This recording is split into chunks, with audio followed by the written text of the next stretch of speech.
You wanted the best. You've got the best podcast. The hottest podcast in the world.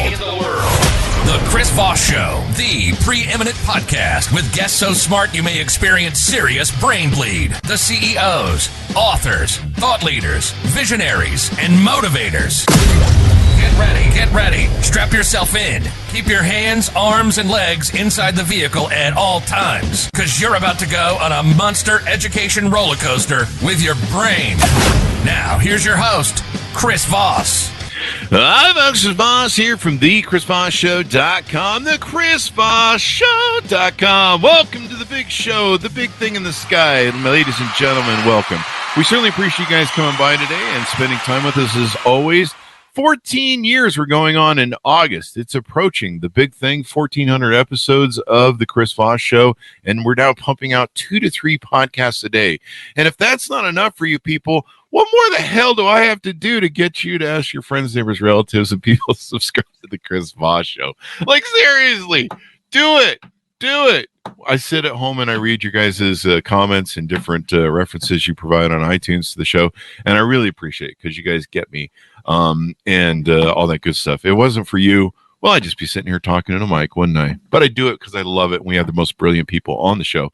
Today we have an amazing author on the show, multi-book author, I should say, and we'll be talking to her. In the meantime, refer the show to your friends at goodreads.com/Chris Voss, youtube.com/Chris Voss. We're on that TikTok now with those kids trying to be cool.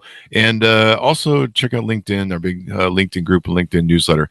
She is with us today, the author of the latest book that's coming out June 6th, 2023, Making a Home, Life Lessons from a Season of Little League. Teresa Strasser joins us on the show today. She'll be talking to us about her latest work and talking to us about all the good stuff that went into it. And we're going to learn so much about her.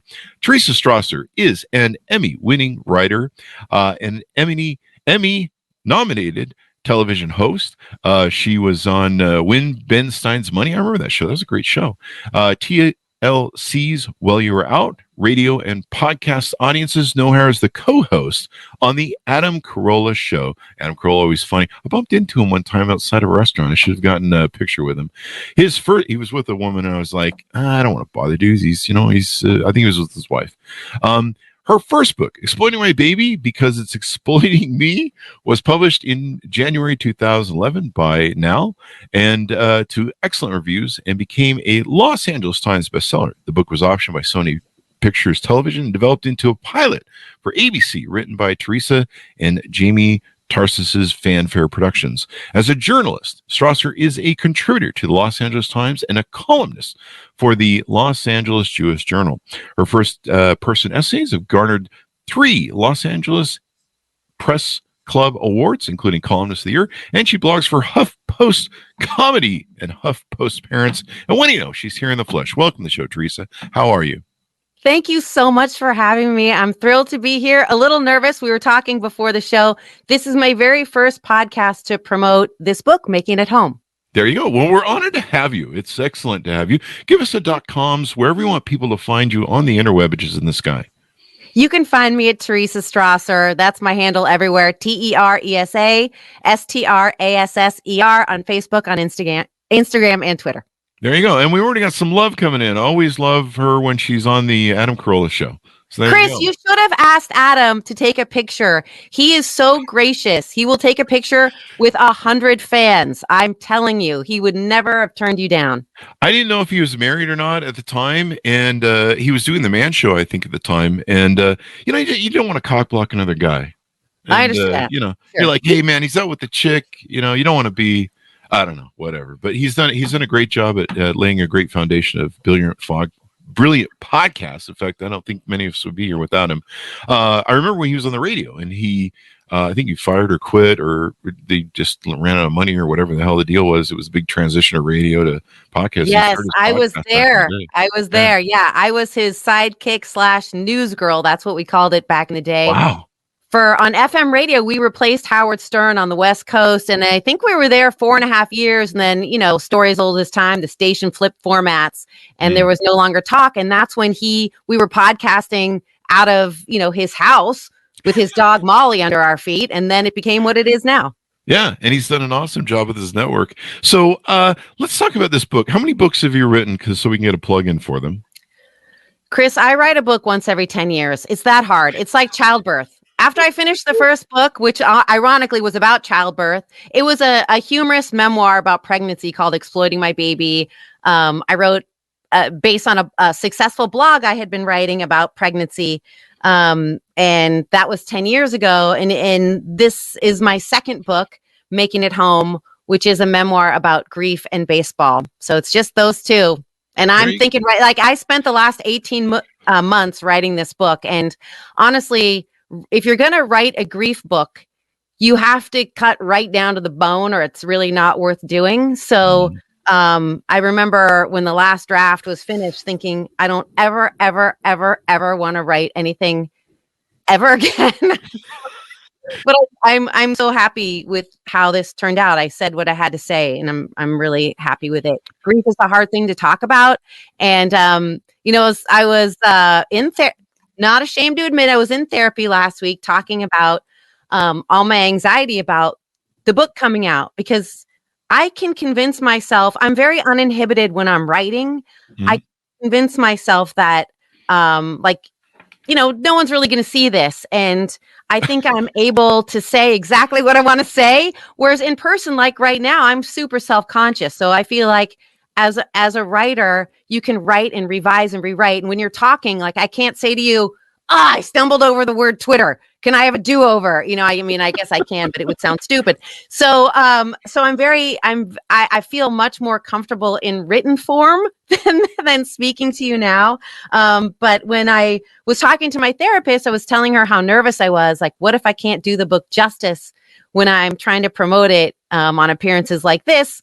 And she said she was very reassuring, and she said I'd be fine. I don't know if she's right, but one of the things she mentioned was that, it was very difficult to write this book because I think naturally when you're dealing with grief and loss, you do something which my therapist calls adaptive oscillation, which means she encourages people to go back to work if they're ready after a big loss because you need a break. So adaptive oscillation is you feel grief and then you get relief and then you can feel it and then you go to work. So baseball for my dad and I was the relief. It was normalcy. It was an activity we did 4 times a week, 2 games per kid of my kids that took us away from our grief. And writing this book, there is some difficult and heavy content. My brother died of cancer at 47. It was a long illness, and anyone who's lost a friend or family member to a long illness understands it's grueling, it's gruesome, it's painful, it's awful. There are things you never, ever want to think about again.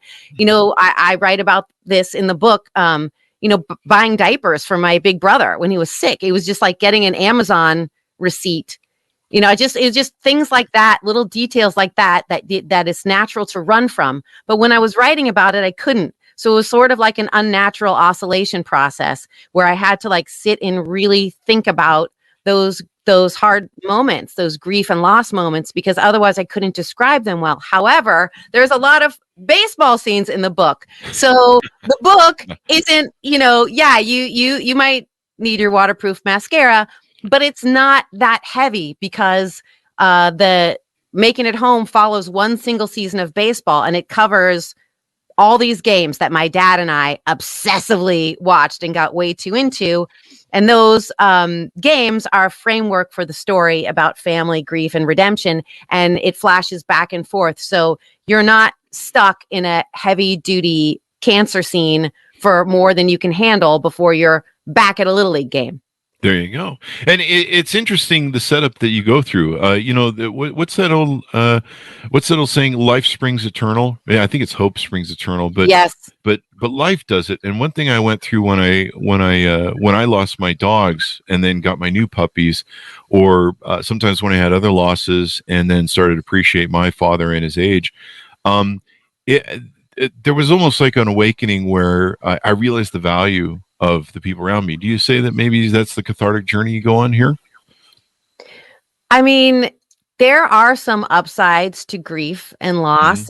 I think it makes you much more empathetic, with people, with other people who are going through losses. it kind of cracks your heart open in a way. We had this experience, my dad and I, watching Little League, where we became so involved with each and every kid, and just it was just an emotional roller coaster, where we were like, this was our team, this was our family. He and I became a team, our family became a team, and our team became a family, which is actually a quote that Cal Ripken Jr. said about my book. And I think it's so beautiful, and I'm so grateful. He said, this is a story about a team that becomes a family and a family that becomes a team. And that's really true. And I think going through grief or loss just opens up your heart a little. It softens you up a little. You're able to become a team and to become I was able to accept my dad with all his imperfections and his problems. And, he has half his teeth, lives in a trailer park. He does a little day drinking. He's not perfect. But that's Fridays around here. That's a typical Friday at the Chris Voss show. Yeah, so I think when you've had a loss, and I lost my mom 4 months to the day after my brother, which is also covered in this book. So I had what they call complicated grief or compound grief, where I sort of wasn't able to come up from air from one loss, and I had another, and I don't know if anyone can accomplish this with their adult parent, but I was able to do it. And I really wanted to write about it because I am so close to my dad now, because I just was able to accept him. I had reps at spending time with him, going to these Little League games. And there were a lot of lessons I learned from watching the kids on the diamond. That's why the subtitle is Life Lessons from a Season of Little League. There's a lot of failure baked into baseball. A lot. I mean, if you strike out 6 out of 10 times, you're going to be in the Hall of Fame. And that's why I love baseball as a framework for talking about grief and family and redemption, because I wasn't, it's not like my dad and I got along every game. And I write about that. There were fights and resentments and, things from the past. And we'd yell at each other. He would be in a mood if the team lost. And we would sometimes get in fights, but we had practice and we had reps, and we sort of like learned to absorb failure and loss. There you go. Now your issue with your father, though, is very complicated. We talked about that in the green room, and you tell us a little bit about that. Lay the foundation of the story of kind of the history of you and your father, and why this kind of made this more important for you guys to have. Would you call it a reconciling at the Little League area there? Yes, we had a reconciliation behind the first base line in some chairs from Costco, watching a whole bunch of Little League games and getting way too deep in our feelings, where we would literally just leap out of our chairs and high five, or we would go into like a depression if my son struck out or if our team lost. So I'll set the scene for you. It's the 70s. Parenting is pretty different back then. My parents were living in Los Angeles, and my mom had left my dad to take a better job. And she just thought, well, now I'll get custody of my kids. I got a better job. I'm making more. I'm going to take the kids to Chicago. And that's that. Well, my mom's lawyer said no mother has ever lost custody of her children in the history of Los Angeles County for wanting to take a better job. Well, my mom was that person, and I haven't been able to confirm that fact, but it was highly unusual at the time, and she lost custody. She didn't get joint custody. She got 0 custody. She lost my brother and I. I was 3 and my big brother was 5. So my dad, I think, maybe overplayed his hand. I don't think he intended to get full custody. At the time, he was a mechanic. He worked 6 days a week. He didn't really have the wherewithal or bandwidth to be the parent to 2 little kids who were pretty messed up, because our mom had left and come back. And, if you've ever been around or had toddlers, we were very close in age and we were kind of wild. And my dad just didn't know what to do. So he returned me to my mom and kept my brother. So wow. Yes, I know that's a little bit of rejection that you're going to feel. I think. I don't know. Did you feel that? It's such a great question. You know how there are childhood memories and you don't know if you remember them or if you have a visual of them from people describing them to you.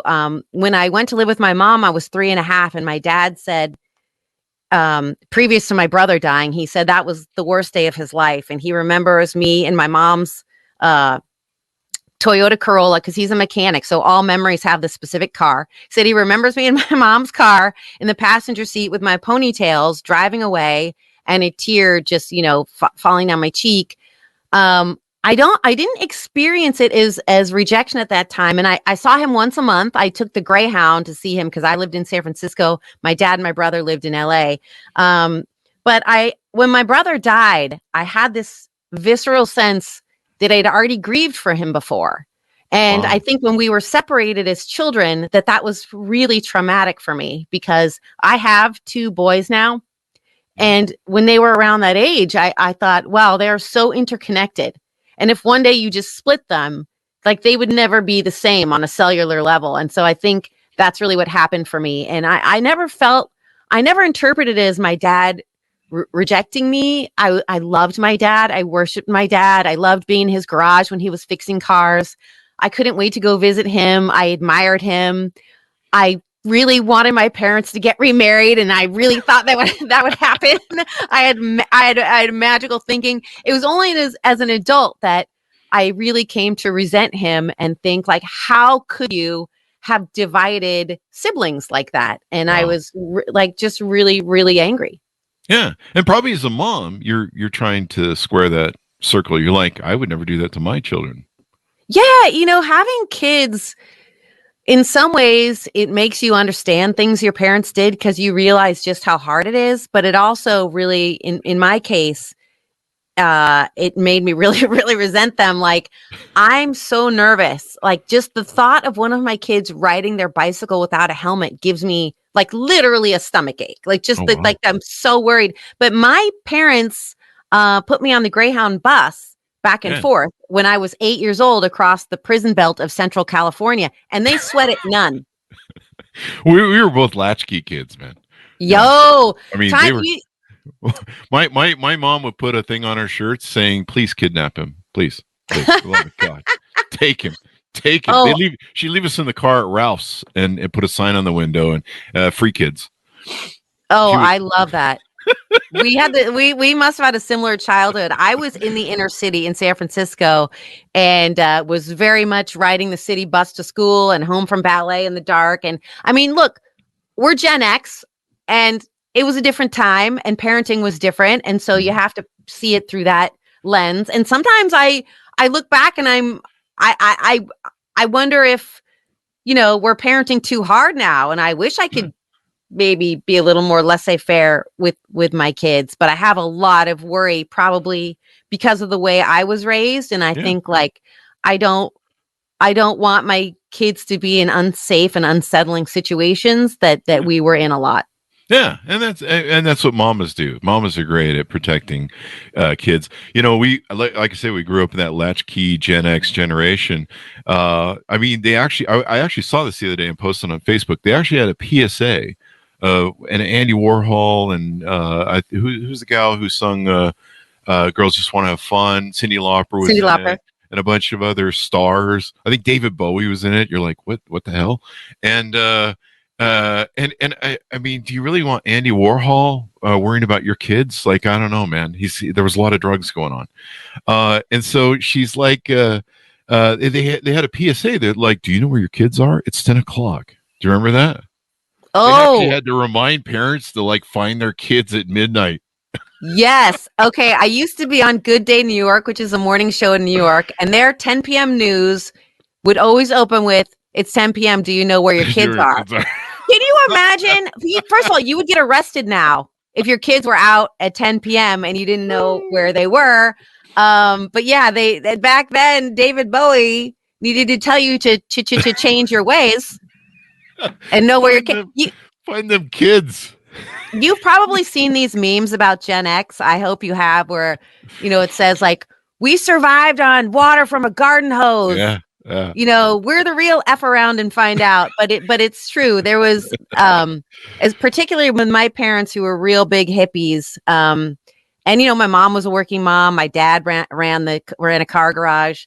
they were busy, and like really they weren't that interested in kid stuff. Like they weren't going to get on the floor with us and play with toys or take us to kid. My dad never took us to a kid movie. You know, when you have a divorced dad, you go to the movies on a Sunday. My dad would take me to see whatever he wanted to see. Mm-hmm. There wasn't going to be a cartoon. Like in my whole childhood, I never saw a Disney movie. Hopefully it wasn't one of those 70s movies that, that famous director made back in the day. Those crazy 70 movies that were really good movies and stuff like that. Did see, my mom did take me to see Midnight Cowboy. Oh, wow. Okay, in which, I don't know if you remember, not appropriate for kids. This is in my book, Making It Home, which does cover my very unusual 70s San Francisco childhood. In that, I was taking the bus back and forth, as I mentioned, and I don't want to spoiler this movie if you haven't seen it, but one of the main characters, Ratso Rizzo, played by Dustin Hoffman, dies on a Greyhound bus. So that was great for me. You know, you mentioned earlier in the green room too. I think it was a line from Billy Crystal, one of Billy Crystal's movies, and give me that line again, because I think that really connects to why baseball is so important to, connecting with family and fathers. I don't remember the quote. Which one? Mm-hmm. I think it was from something about, I know that there was one I was trying to find online where Billy Crystal said, my dad was a son of a bitch or something along those lines, but the only way we could ever talk and connect was going to baseball games. And that's when we connected with a hot dog and a Coke, something along those lines. And I couldn't figure out which movie it comes from. I thought it came from City Slickers. Maybe it did, which is one of my favorite movies. But I think you also mentioned The Field of Dreams, maybe. Yes. Well, Billy Crystal is a renowned baseball fan, and I think we were talking about the generational nature of baseball, and that's why we love The Field of Dreams. Like this idea that you could see your dad again. He would come from the cornfield and play catch with you. It's like something so deeply rooted in, it's the American pastime, and my dad coached my brother. And my husband coached my sons.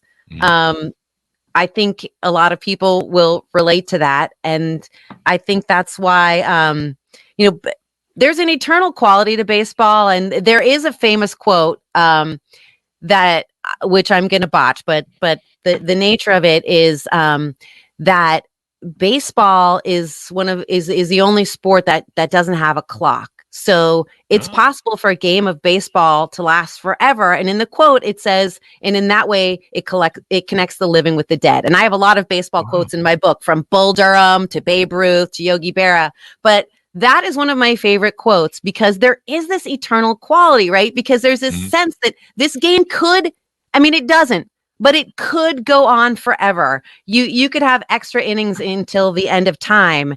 And there's just something so beautiful and eternal about that. And the thought of angels in the outfield, and the thought of your dad coming out of the cornfield to play catch with you again. I don't think there's a little league dad or mom who played baseball or softball who doesn't have the feels the first time they see their kid in a uniform in T-ball with their little cleats out there. Like, that's just it resonates on a generational level.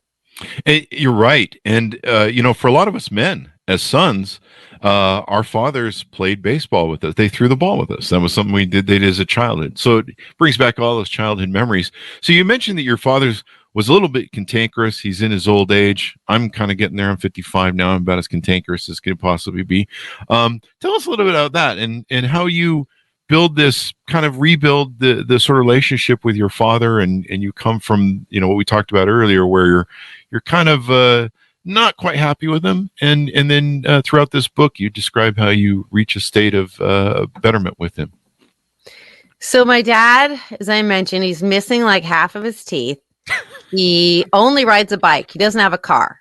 He rides his bike everywhere. We live in Arizona. He rides his bike everywhere in summer. So he has like a giant hat that he puts under his bike helmet, and it's always like sweaty and covered with sunscreen and greasy. And no matter how many hats I buy him, he only wants that hat. So like we live, in like a nice neighborhood, it's, a middle class neighborhood. And then my dad shows up with half his teeth, sweaty, greasy hat, right? For a while, he'd had the spandex bike shorts.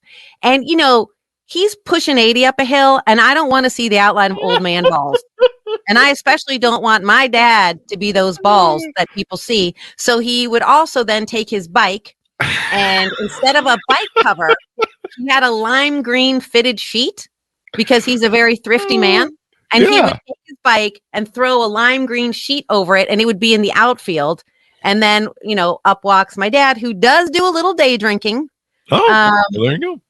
And especially if it's a stressful game that in the team's losing. So, I wanted my dad to be like rolling up in a nice, sensible Volvo with oh my gosh. I mean, all of his clothes are from Walmart, and he only will buy certain Dickies, shorts, like an $11 brand. And I told you about the hat, and then he has a black shirt, but there's always lint. And then because he doesn't have all his teeth, Chris, the chewing's a problem. Have you ever seen a man with half his teeth try to chew a Snyder's hard pretzel? It's not pretty. I never would look, but he is your dad, so you're. The chewing, the spitting, the spandex, the hat, the teeth. And then on top of all that, after my brother died, he developed these eye twitches, right? I don't know if it was a stress thing. So they really they're called blepharospasms. Oh, wow. And he would spasm, and they would go down into sometimes in his jaw. So if you're not already looking at him because there's a lime green sheet on his bike and he's got the spandex and the giant sweaty hat, now he's twitching, his eyes are blinking, and he's just calling a lot of attention to himself. But I went from being embarrassed by my dad at the beginning of the season to, I know this sounds cheesy, but to my dad's my hero and my best friend. And Wow. A lot of that had to do with baseball, because when we were on the sidelines together, rooting for this team in an unnaturally serious and intense way, I remember after the first practice, I called him that night, and we had a 45-minute conversation, my dad and I. And as a lot of sports fans know, you can have an extremely emotional conversation where real feelings and thoughts are being exchanged, but you're ostensibly just talking about a team, whether it's the Yankees, the Phoenix Suns, the 49ers, or a Little League team. My dad and I talked for 45 minutes because it was the first time we'd seen our team, the Purple Pinstripes, and we were talking about lineups and who should play shortstop and who's got the big bat and who's throwing heat. And that was the beginning. And after every game, we texted back and forth, or we talked about, breaking down who should have made a double play and didn't, who's the best catcher on the team. Why didn't coach put so-and-so in center field? Who should be at second base? Let's flip this lineup. We got into it. And in that way, we were having a real conversation and a real exchange of feelings. But the way, at the beginning of the book, I thought, I started a file on my computer, Chris, and it was called Little League Grief Group, because I started thinking that this is my dad and my grief group. And that was what I called it. And it became the book, which is now Making It Home.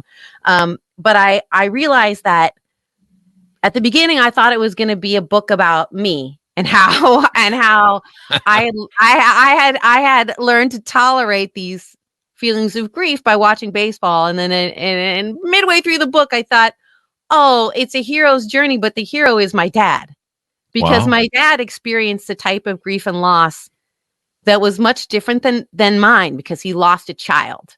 Yeah. And to see him walk through that, he never shut the door on it. He was living with it. And, I write about this. His trailer has a little shed next to it. I don't know if you've been to any trailer parks recently, but they got the 3 stairs that they're mobile. You roll up the stairs to the door, and then there's an AstroTurf rug, and then there's a little shed where you put your stuff. And my dad had all my brother's, old trophies and pictures of my brother in the shed. And the door didn't close. And my dad's very handy. He was a mechanic, and I knew that he could have fixed the door. So the way that my dad didn't have any pictures of my brother inside of his trailer. And I thought, this is my dad. He doesn't throw away the pictures. He doesn't shut the door on the pictures. He can't have them right in his face because it's too hard. Yeah. But he's not shutting he's not shoving them away. And I learned how to do grief from my dad. That is awesome. I mean, the beautiful part about your book is, I remember sharing grief when my first dog died years ago, and I remember spending a half an hour to press the button, and I'm like, this is too much all about me. This is selfish. No one's going to care. And I pressed the button and sent it, and passed out from all the vodka I'd been drinking. And the next morning, and ongoing through a couple of my dogs, seeing me share what I did, the grief, the pain, the catharticism of going through it all and stuff, helps so many other people. And so people are going to be able to read your book.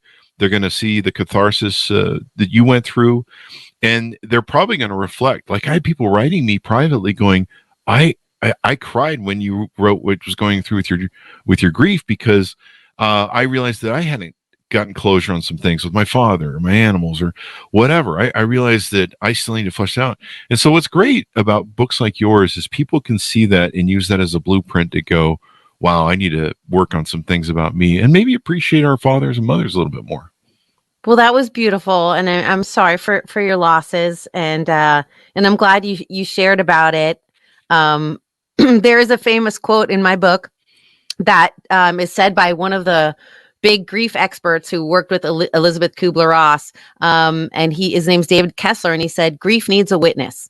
So when you wrote about your dog in your vodka-induced haze, that's what you were, and when when it resonated for people, you were getting your grief witnessed. And that's why I wrote this book, because I hope that when people read it, they'll say, yeah, or they'll nod, or they'll say, yes, that's what it felt like for me too. That's what it felt like. Because if I can describe exactly how it was for me, in my specific experience, I hope that resonates, because there's not one of us who is not going to be touched by loss and grief. Maybe it hasn't happened yet, but we're not getting off this rock without losing someone or something that we love. And so it's a human experience that we're all going to have to go through and tolerate and absorb. And that's why baseball made such a great framework for talking about it, because there's losing, there's losing an inning, losing a game.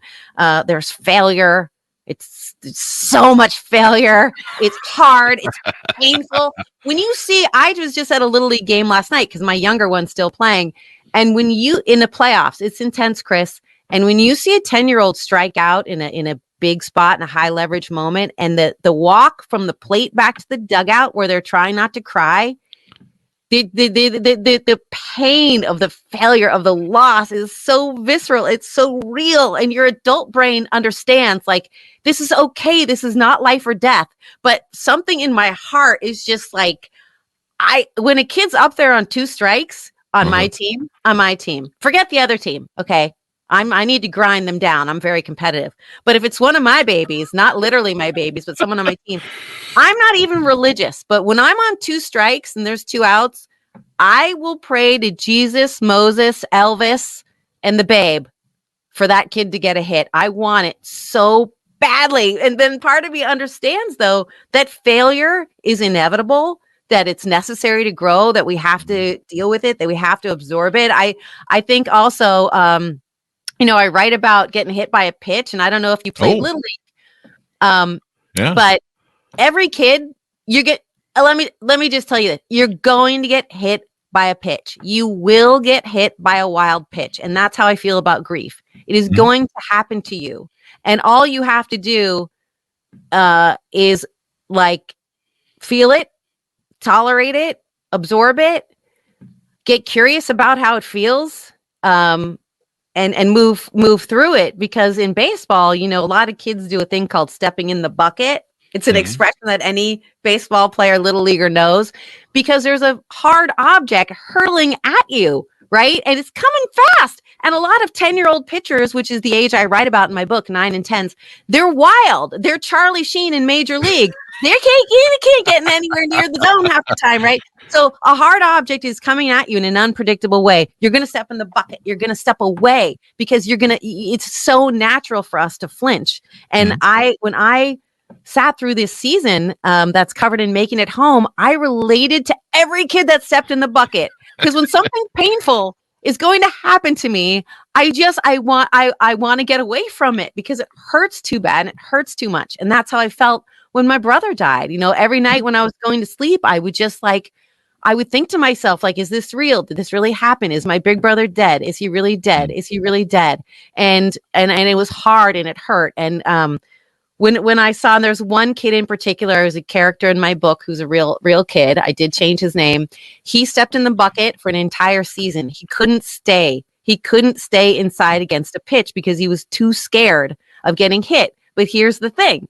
If you don't stay inside, you're never hitting the ball square. So if you want to hit a home run, and if you want to hear that sweet sound of that ball, if you're barreling up the ball with the bat, you have to risk getting hit.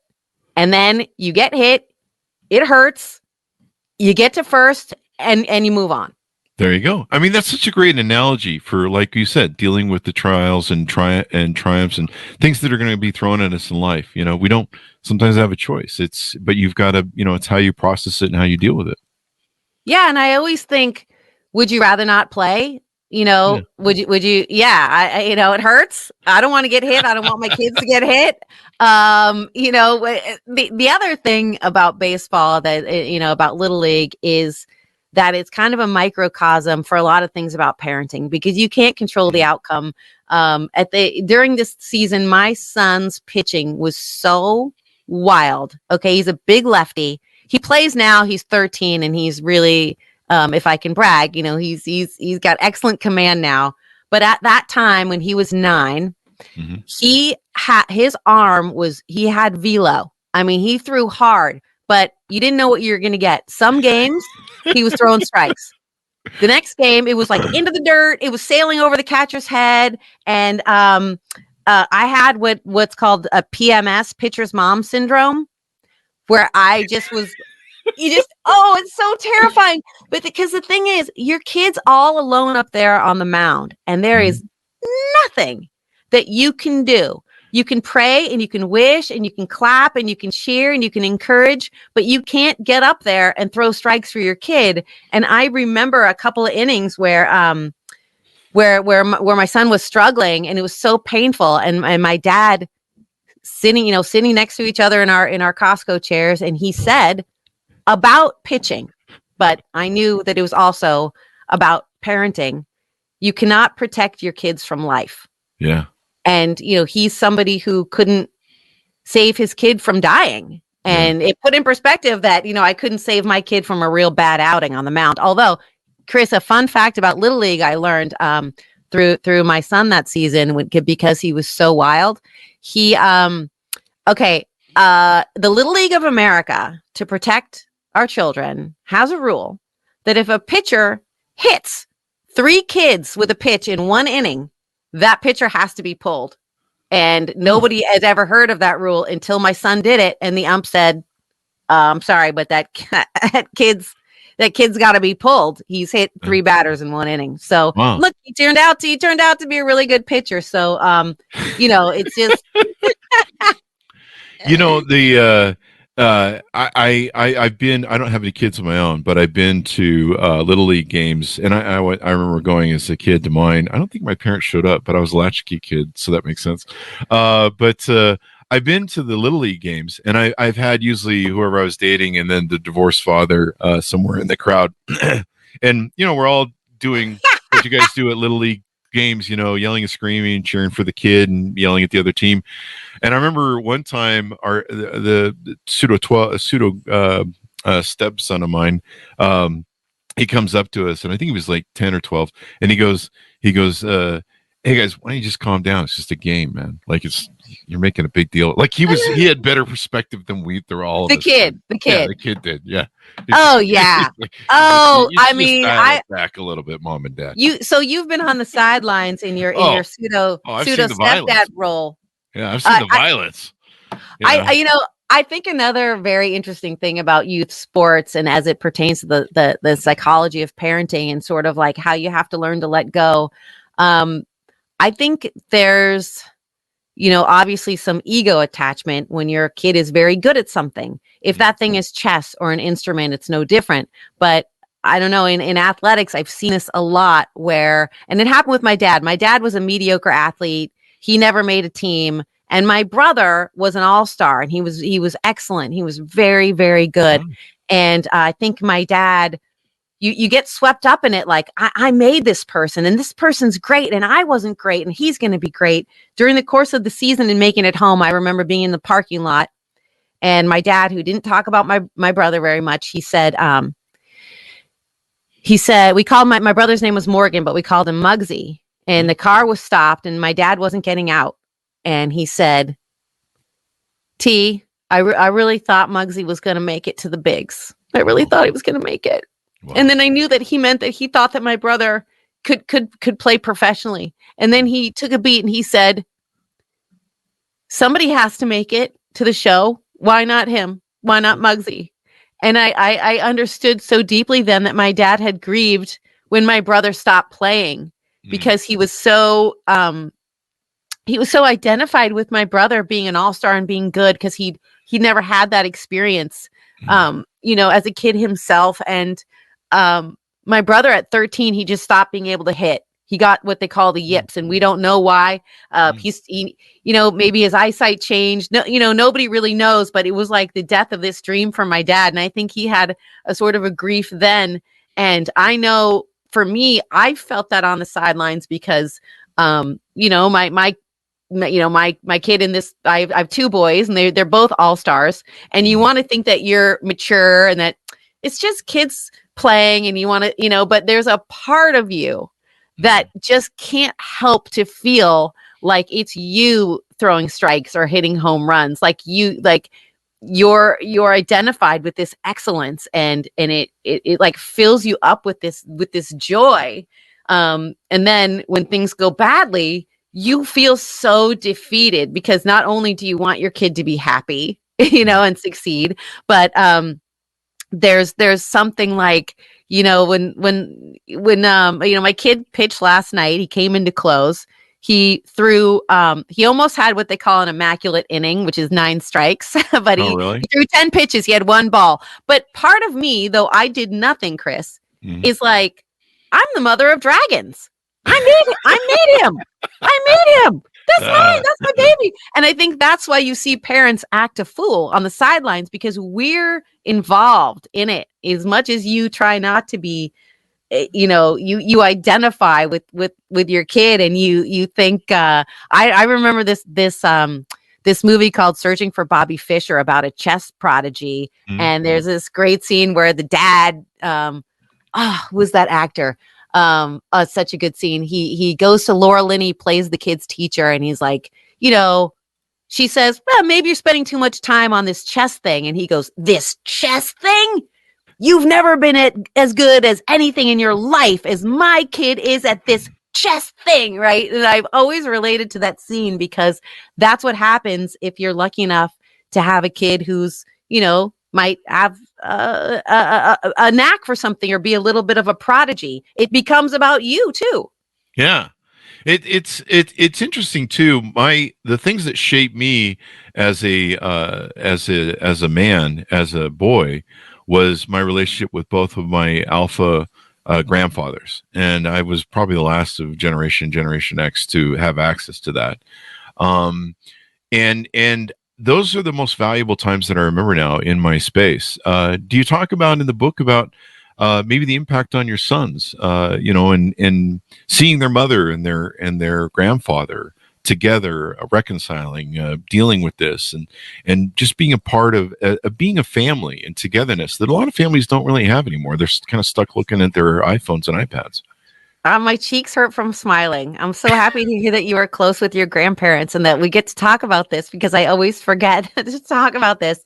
So in baseball, there's always a chance for redemption, right? Because as we talked about, a game could go on forever. And I think that's true in a family. So my dad said, I wasn't a good dad, but I'm a great grandfather. And I think a lot of grandparents can relate to that. Redemption, right? Yeah. It's possible in baseball. You can be down to your last out and still win a game. You know, you can be on 2 strikes and hit a home run. My dad found redemption as a grandfather, and you know, you're absolutely right. We aren't really like living the way we used to, like in Charlie and the Chocolate Factory, when Charlie's grandpa was like sleeping in the living room. Yeah. You know, like I was really close to my grandpa too. And my grandparent, my dad, you know, can ride his bike to my house. My dad has never missed a baseball game of one of my kids. Wow. Never. At one time, he had some kind of infection. He was in the hospital and he told the nurse, like, I'm getting out of here because my kid has a game. He took off the bracelet and he said, see ya. So you know, he's around a lot and he's part of my kids' lives, and just seeing that relationship heals a lot of wounds from my own childhood where my dad wasn't around a lot. He's there, and I'm glad that you got the chance to be close to both your grandparents. And I think it'll make a difference to your sons in the future. They'll remember it. That, you know, it really will. It's weird, you know, sometimes as men, or I think as men and women, correct me if I'm wrong, but I think sometimes, you know, we go through that youth and we go through teenagedom. We're trying to find our ego, and we're pretty selfish at that point, and all about us. And sadly, we lose a lot of access to our grandparents. You know, I see my mother going through with her grandkids, where she's, you know, they're kind of at that moment where they're focused on their lives. You know, they're trying to build and figure out this whole stupid world. And she's like, you know, I feel like I've lost them. I'm like, they'll come back. They'll come back. They're gonna. There's a moment where they get things down, and they go, hey, what's my history? Who am I? What am I about? And maybe women do it more when they have a family, and, you know, maybe fathers do too. You know, they have to start explaining, you know, who are we to their kids. But I think this is beautiful, what you put in the story and everything else, and a moving thing, and it can help so many people in so many different ways. And maybe we all need to start spending each other time with our loved ones at baseball. Hey, listen, it might be something different for you. It was baseball for us. Mm-hmm. It was just, you know, the routine of going to game after game, the reps and the practice. And, you know, for me, because I'd already lost a parent and I'd already lost my brother, and he was all I had left from my nuclear family of origin, I just had to practice like not snapping at him and not yelling at him over every little thing, and not being annoyed because he couldn't chew the pretzel and because he put the green sheet over the bike, but like just going, this is my dad and I'm proud of him. And, you know, when I was on the sidelines for that season, like I said, at first I was like embarrassed, and I wished for like a country club dad with like a normal car and a windbreaker. And by the end, I realized I've only seen one grandparent that's here every game. And I would never, ever trade him, you know, rolling up in a Range Rover in a suit for him being here every single game. And by the way, always a half an hour early, like old people do. Really? Wow. Always. There you go. And so this is a beautiful story. Who would play your grandfather, or your son's grandfather? Who would play your father in a movie? I'm thinking so of the spandex. I want to see the spandex scene. I can just see this with a green sheet and the bicycle. I want to see this in the movie. I'm so glad you asked this. I have 3 ideas, and one of them is, I think, very, very doable and solid. So when I was writing the proposal for this, I thought it was a solid idea. Like I told you, I had a file in my computer called Little League Grief Group. And I thought, like, what if I just write about this season, about grief and about baseball and about family? And I just felt like I think I can say what I want to say. I think I can really talk about grief in a sort of lighthearted way because baseball. And I ran it by my agent, and he said, this proposal is really good, but if you write me a scene, if you write me a chapter, write the Oscar scene. I can sell this book if you write me the scene that wins the actor the Oscar that's playing this. And if I'm describing it, you know what I mean, right? It's the scene. It's the scene, right? Yeah. So I went to a hotel by myself for 24 hours so I could get away from my kids and think. And I thought and I cried, and I walked around the block, and I stressed and I cried. And then I got it. I knew the scene. I knew the scene that if the actor played the scene, they would win the Oscar. And I'm going to tell you the actor that I think should do it in a second. But the scene, once at a baseball game, my dad said, sometimes I scream your brother's name when I ride home on my bike. I scream his name. And I was like, he didn't really use, my dad, doesn't really offer up that kind of emotional information. We're like, we're going to talk about loss. It's baseball only, right? Yeah. So I was like, what do you mean? What do you mean you scream his name? I don't know. I'm not bothering anybody. I'm not bothering anybody. It's late and it's dark and no one hears me. And then I said, well, do you is that it? Do you just scream his name, or do you say anything else? And then I just looked at his face and I knew it was too much and he didn't want to talk about it anymore. So I never brought it up. But that night I went to sleep and I just thought about my dad, and that's the scene I wrote. I wrote an old man who's lost his son to cancer. And he's leaving a baseball game where he's seen his grandson who reminds him of his son, and they're both lefties. And he's riding in the dark, and my dad's, bald.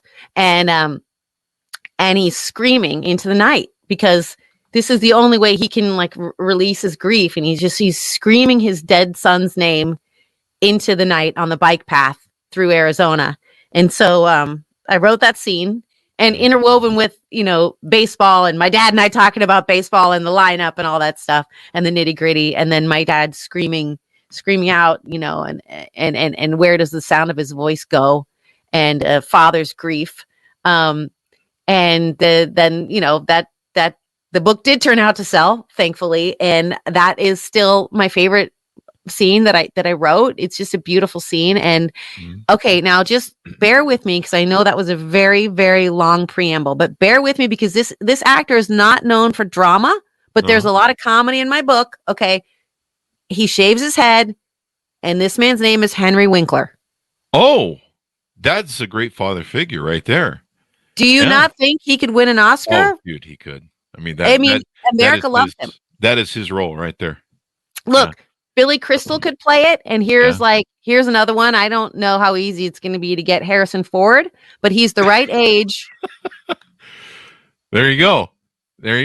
I how does Harrison Ford look in spandex? I don't know. Why am I thinking? We'll find out. I don't know. Whatever. We should all find out. Well, he's on a show called Shrinking, so hopefully that doesn't reflect how he'd look. Oh, it's I just think the image that you painted of your father is just funny and unique, and it's character. I mean, as men, we have some weird, quirky character, but it's who we are. And I didn't, Chris, sorry to interrupt you, but I left out that he has a lot of ear hair and nose hair. That's being old. Yeah, I'm kind of getting there. Well, you got to trim it. And I said, Dad, I took him to a barber, like the old fashioned barber with the red pole and everything in Scottsdale here where we live. And they did a beautiful job and he looked so great. And I was like, Dad, just do this every couple months. I'll pay for it. Just please. I don't want you showing up at Little League games with all your ear hair and nose hair. And he just he's so thrifty. He doesn't even like spending my money. Wow. Yeah. So he refused. But by the end of the season, I just thought look, this is my dad. Those are his balls. That's his ear hair. That's his nose hair. That's his sweaty hat. He's here. He's here at every game. That's the dad I get. That's it. Oh. I love him. I accept him. And this is who he is. He does not have all his teeth and he does not have all his marbles, but that's what I get. There you go. That's the one thing I remember about my grandfather that endears to me, his nose hair and his ear hair. And we used to tease him about it. And he's like, you wait. And I'm 55 and God damn it, he was right. The curse continues. But thank you very much for being on the show. This has been beautiful and wonderful to share. And I think it's a story that everyone's going to fall in love with. Thank you so very much for having me. It was really a pleasure. There you go. And give me your .com so people can find you on the interwebs, Teresa. At Teresa Strasser, TERESA STRASSER. There you go. Thanks, Amounts, for tuning in. Go to goodreads.com/Chris Voss, LinkedIn.com/Chris Voss, YouTube.com/Chris Voss. Order up wherever fine books are sold. You can pre-order it now so you can be the first on your block or your book club to say you read it. Making It Home, Life Lessons from a Season of Little League, June 6, 2023. It comes out. Teresa Strasser has been on the show with us as well. Thanks for tuning in. Be good to each other. Stay safe, and we'll see you guys next time. And that